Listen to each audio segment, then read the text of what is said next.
नमस्कार, आप सभी का स्वागत डीडी न्यूज पर। मैं हूं मुकुल शर्मा। इस वक्त की अहम खबरें कौन सी हैं बताएंगे आपको, लेकिन सबसे पहले नजर डालते हैं हेडलाइंस पर।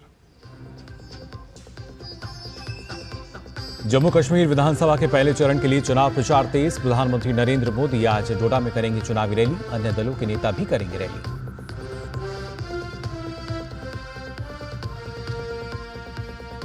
प्रधानमंत्री मोदी हरियाणा विधानसभा चुनाव के लिए कुरुक्षेत्र से भाजपा के प्रचार अभियान की करेंगे शुरुआत। कांग्रेस, आप और अन्य दलों के नेताओं की भी रैलियां आज।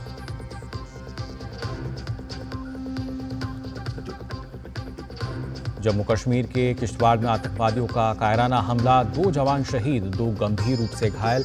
बारामूला में देर रात आतंकियों के साथ शुरू हुई दूसरी मुठभेड़।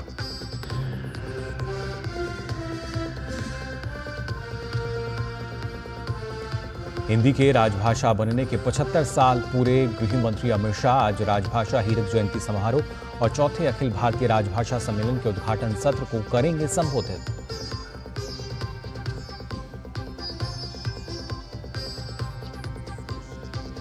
मौसम विभाग का आज पश्चिम बंगाल, ओडिशा और झारखंड में भारी बारिश का अनुमान। उत्तराखंड में भारी बारिश के कारण जनजीवन प्रभावित।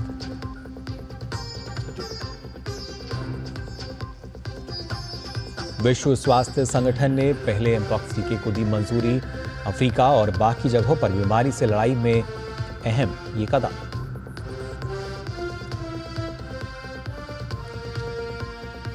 और हॉकी एशियन चैंपियंस ट्रॉफी में भारत का चिर प्रतिद्वंदी पाकिस्तान के साथ मुकाबला आज। प्रतियोगिता में लगातार 5वीं जीत के इरादे से उतरेगी टीम इंडिया।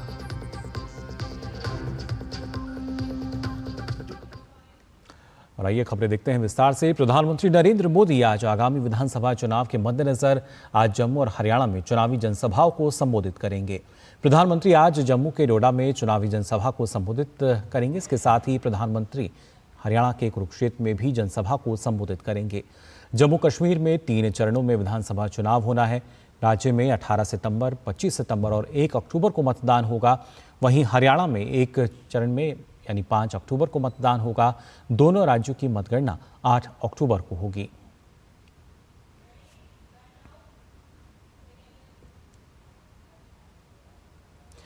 जम्मू कश्मीर से अनुच्छेद 370 की समाप्ति ने सामाजिक ताने बाने को तोड़ रही बुराइयों पर करारी चोट की है। इन बुराइयों ने दरअसल जम्मू कश्मीर में रह रहे कई समुदायों को उनके अधिकारों से वंचित रखा था। ऐसा ही एक वर्ग है दलित वर्ग का वाल्मीकि समुदाय, जिन्हें मतदान करने और सरकारी नौकरी से वंचित रखा गया था। अब अनुच्छेद 370 के हटने के बाद पहली बार इस समुदाय को विधानसभा में मतदान का अधिकार मिला है। देखते हैं बाहू विधानसभा से धीरज कुमार की रिपोर्ट।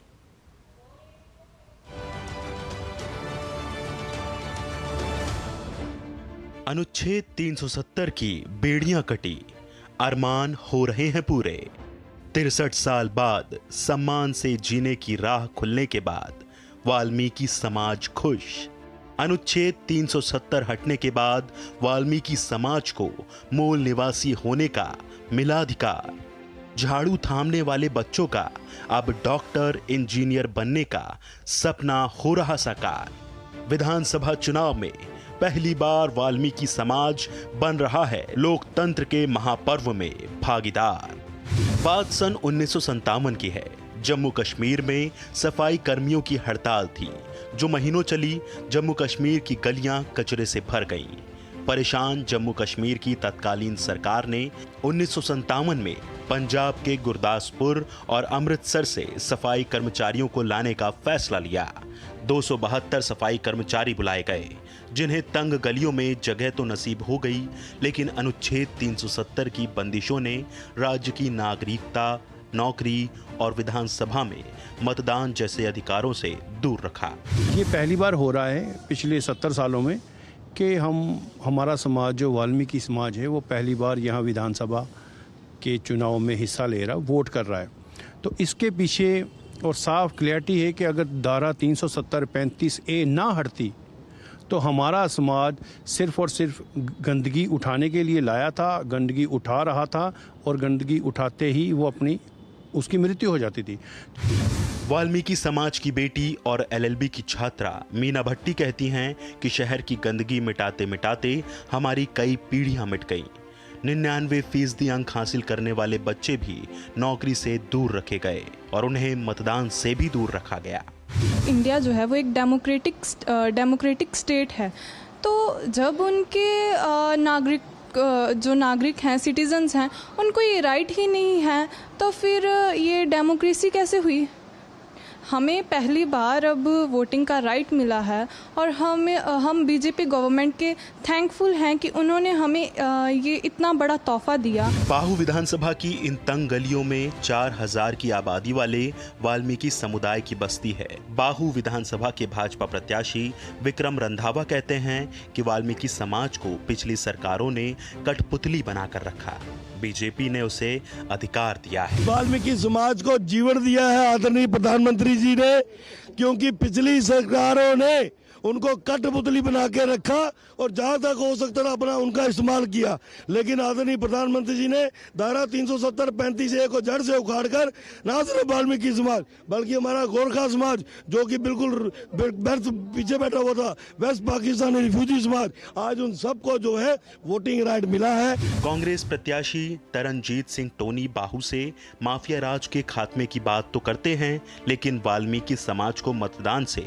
वंचित रखने के सवाल को अनुच्छेद 370 पर थोप देते हैं। हम इसका स्वागत करते हैं कि उन लोगों को भी वोट डालने का अधिकार होना चाहिए।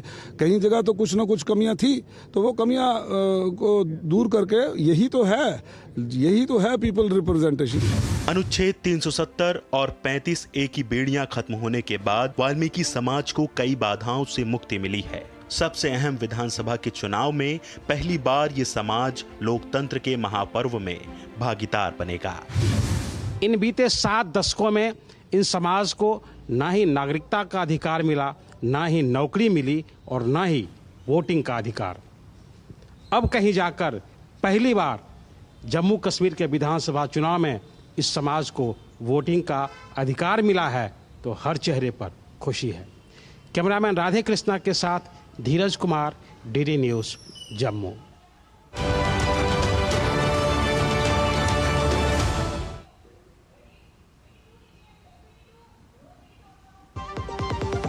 तड़के वाली, भोली भाली, मेहनत वाली, असली तड़के वाली, ये तो बड़ी समझदार, बड़ी होशियार, MDH के सही टेस्ट का असली test, MDH ginger garlic paste. वो मिस्टर विकास की फाइल आप पॉलिसी बाजार। मैम, आपका हेल्थ इंश्योरेंस क्लेम अप्रूव हो गया है, अब आप सर को घर ले जा सकती हैं। क्लेम के टाइम पे हमेशा आपकी हेल्प को तैयार। पॉलिसी बाजार, 1 करोड़ का हेल्थ इंश्योरेंस सिर्फ 390 रुपए महीने से शुरू। सुरक्षा की गारंटी हर चीज में जरूरी है, चाहे वो मुश्किल स्टंट हो या अच्छी फसल। इसीलिए ले आइए IIL के ट्रैक्टर ब्रांड का शिनबार, जो देता है सुंडी और ट्रिप से सुरक्षा की गारंटी। बात जब पीढ़ियों के लिए बनने वाले घर की हो तो जिम्मेदारी बड़ी हो जाती है। गैलेंट समझता है ये जिम्मेदारी। अब MM रिब्स के साथ गैलेंट एडवांस TMT रीबार, निर्माण का रियल हीरो। हाथ धोकर आते हैं। साबुन की जगह हैंड वॉश। मोहन का प्रमोशन हो गया क्या? सैवलॉन हैंड वॉश तो हमारा रोज का है। सिर्फ 10 रुपए में 200 ml हैंड वॉश बनाओ। Savlon powder to gel hand wash, germ से बचाए, शान बढ़ाए। दादी के हाथों का जादू और खुशबू से महकता घर। MDH गरम मसाला, असली मसालों से भरा हूँ मैं, क्योंकि हर रिश्ता है स्वाद से जुड़ा।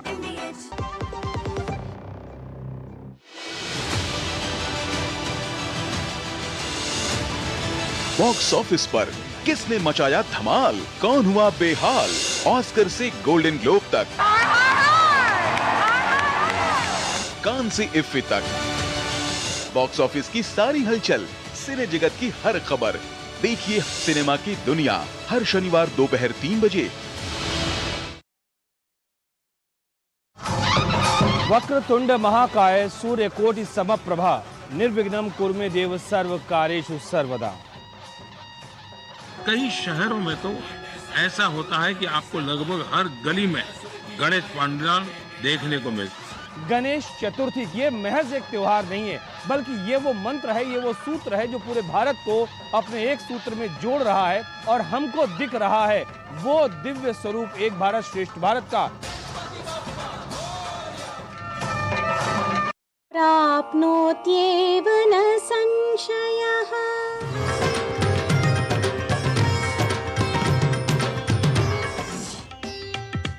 अम्भोधे स्थलमज्जिता हिमगिरेः महागणपते नमोस्तुते विद्यादाता नमोस्तुते।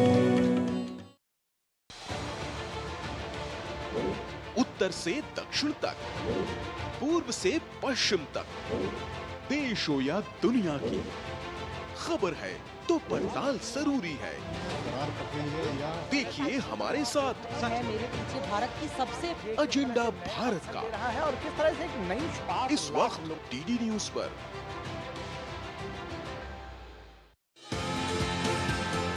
भारत का वैभवशाली इतिहास, हमारी समृद्ध कलाएं, सदियों से हैं हमारी पहचान। वोकल फॉर लोकल व ग्लोबल होते भारत के कला साधक। देखिए भारत की कला संस्कृति के रंग में रंगा हमारा खास कार्यक्रम रंग तरंग, सिर्फ डीडी न्यूज पर। ब्रेक के बाद आप सभी का एक बार फिर स्वागत। आज हिंदी दिवस है। हिंदी सिर्फ एक भाषा नहीं बल्कि ये भारत की सांस्कृतिक विरासत और एकता का प्रतीक भी है। ये साल तो और खास है। दरअसल इस साल हिंदी के राजभाषा बनने के 75 साल पूरे हो रहे हैं। इस अवसर पर केंद्रीय गृह मंत्री अमित शाह आज राजभाषा हीरक जयंती समारोह और चौथे अखिल भारतीय राजभाषा सम्मेलन के उद्घाटन सत्र को संबोधित करेंगे।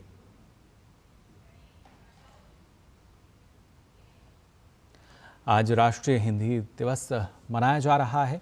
14 सितंबर 1949 को संविधान सभा ने हिंदी को राजभाषा के रूप में मान्यता दी थी। इसी के चलते हर साल 14 सितंबर को राष्ट्रीय हिंदी दिवस मनाया जाता है। इसका उद्देश्य हिंदी भाषा के महत्व और प्रसार को बढ़ावा देना है। साथ ही 14 सितंबर से हिंदी पखवाड़ा भी शुरू हो जाता है। आइए देखते हैं हमारी ये खास रिपोर्ट।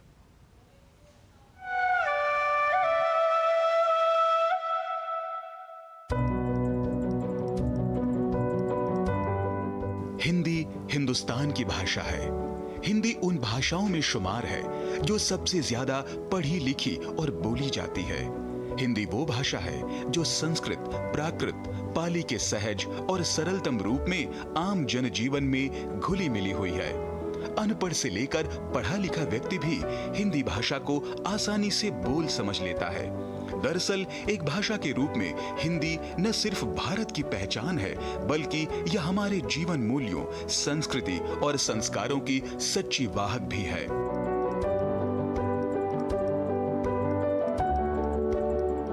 हिंदी सबसे अधिक सहज, सुगम और सरल भाषा है, तभी तो यह विश्व में हर जगह बोली और समझी जाती है।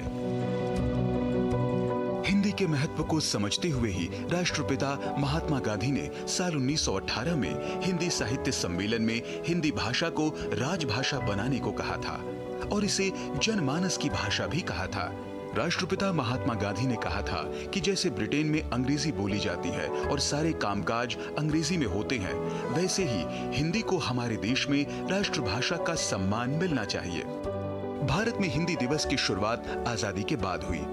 14 सितंबर 1949 को भारत की संविधान सभा में देवनागरी लिपि में लिखी गई हिंदी भाषा को भारत की राजभाषा घोषित किया था और साल 1953 में 14 सितंबर को पहला हिंदी दिवस मनाया गया। तभी से आज का दिन यानी 14 सितंबर का दिन हिंदी भाषा के लिए खास हो गया। 14 सितंबर सन 1949 को संविधान निर्माताओं ने हिंदी को भारत संघ की राजभाषा का दर्जा दिया था और अनुच्छेद 343 से लेकर अनुच्छेद 351 तक संघ की राजभाषा के रूप में विभिन्न प्रकार के प्रावधान किए। आज इस घटना को 75 वर्ष पूरे हो रहे हैं। विगत 75 वर्षों में हिंदी ने एक लंबी यात्रा तय की है। भारत अपनी ज्ञान परंपरा, सांस्कृतिक परंपरा और जिसको कहा जाए कि नवाचार, उन सब को ध्यान में रखते हुए हिंदी के महत्व को पहचाना और ऐसा भी नहीं कि उसे हिंदी कहीं थोपी नहीं गई। दरअसल वो हिंदी हमारे भीतर इनबिल्ड एक जिसको कहा जाए कि सांस्कृतिक और अस्मिता मूलक भाव है जो उभर करके हमारे सामने आता है। आजादी के आंदोलन के दौरान अंग्रेजों के खिलाफ पूरे देश को एकजुट करने में हिंदी की भूमिका काफी महत्वपूर्ण रही। संविधान सभा में भी हिंदी को लेकर काफी लंबी बहस के बाद इसे राजभाषा के रूप में अपनाया गया और 8वीं अनुसूची में शामिल किया गया। साथ ही अनुच्छेद 351 में हिंदी भाषा के विकास से संबंधित निर्देश दिए गए हैं। यही नहीं, हिंदी को अखिल भारतीय स्वरूप प्रदान करने, हिंदी के माध्यम से जन जन को जोड़ने और हिंदी को वैश्विक धरातल पर प्रतिष्ठित करने के लिए 1 मार्च 1960 को केंद्रीय हिंदी निदेशालय की स्थापना की गई।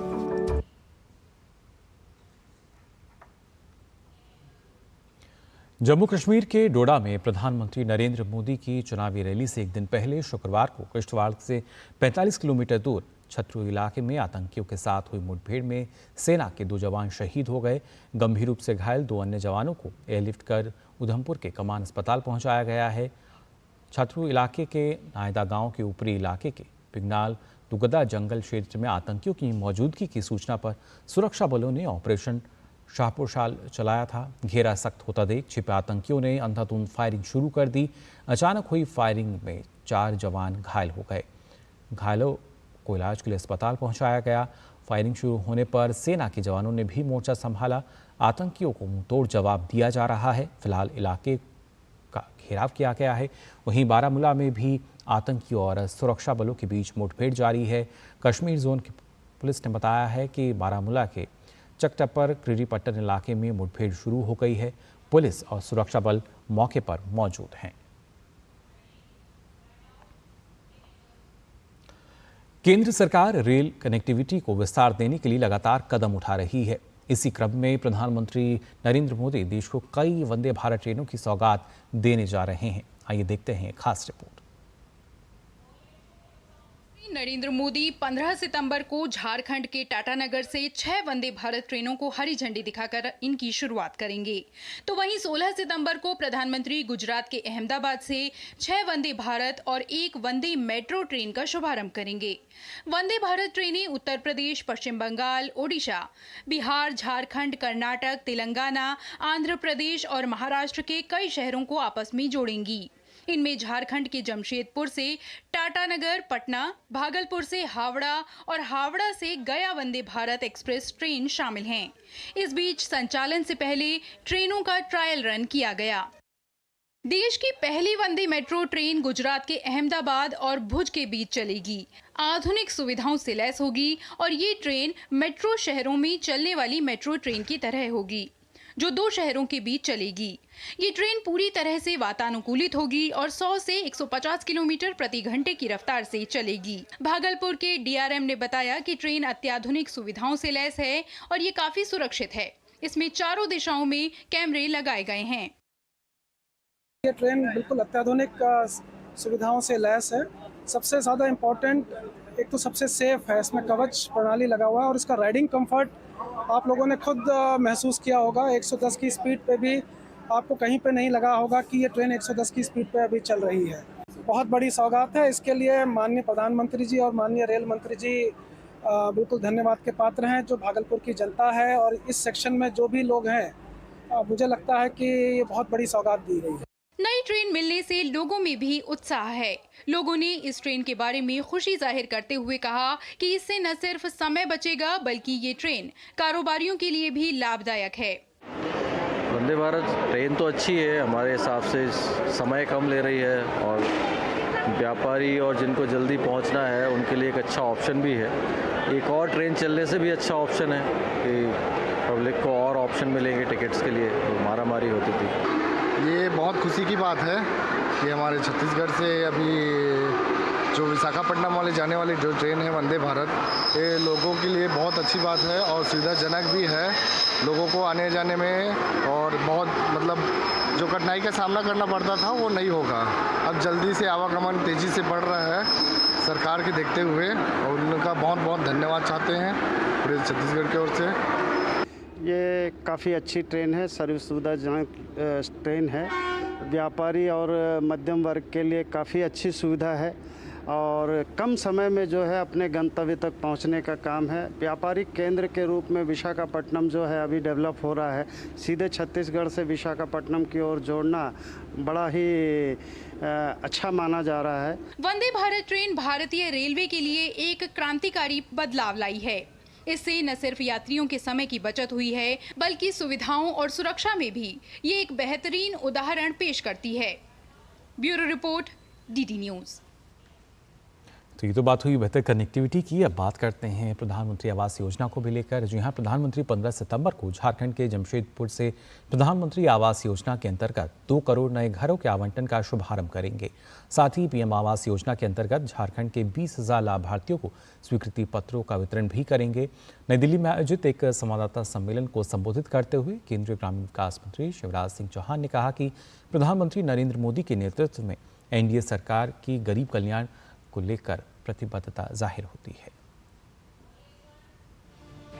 सबकी हसरत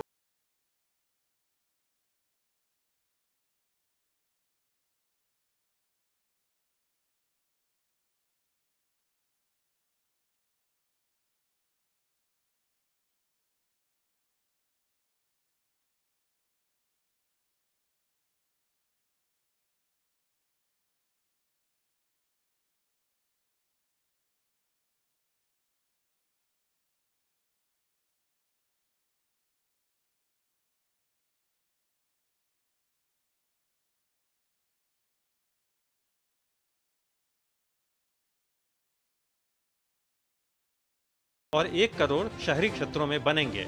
उन्होंने कहा कि प्रधानमंत्री 15 सितंबर को झारखंड के जमशेदपुर से प्रधानमंत्री आवास योजना के तहत 2 करोड़ नए घरों के आवंटन का शुभारंभ करेंगे।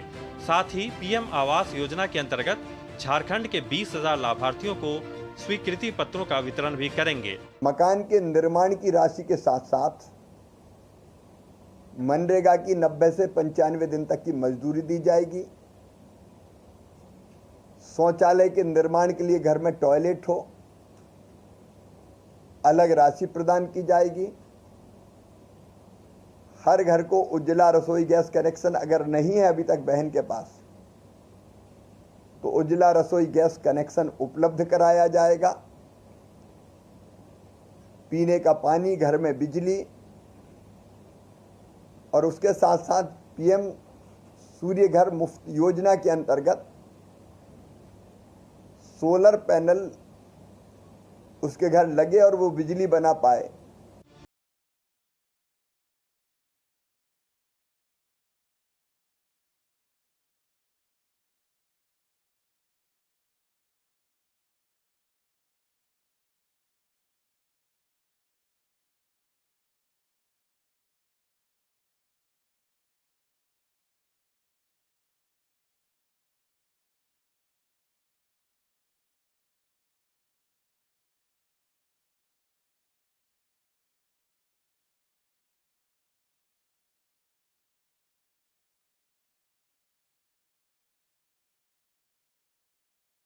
बदलाव किया गया है।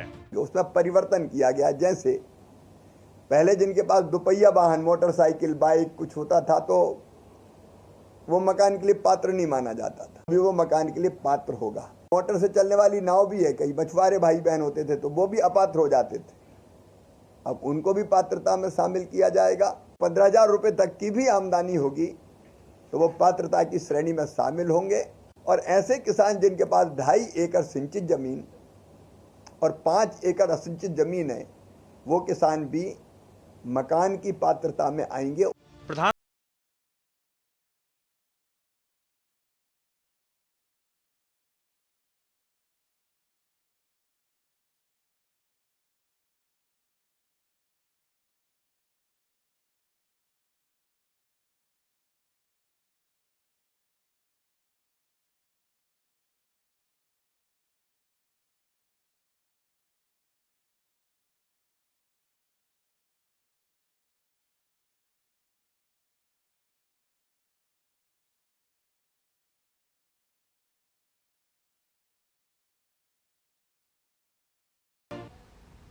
और इस स्वच्छता अभियान की अगर बात की जाए तो आपको बता दें 17 सितंबर से 2 अक्टूबर तक पूरे देश में स्वच्छता ही सेवा अभियान चलाया जाएगा। इस बार की थीम स्वभाव स्वच्छ, संस्कार स्वच्छ रखी गई है। 2 अक्टूबर को स्वच्छ भारत अभियान के 10 साल भी पूरे हो रहे हैं। नई दिल्ली में केंद्रीय मंत्री CR पाटिल और मनोहर लाल ने स्वच्छता ही सेवा अभियान की थीम का उद्घाटन किया।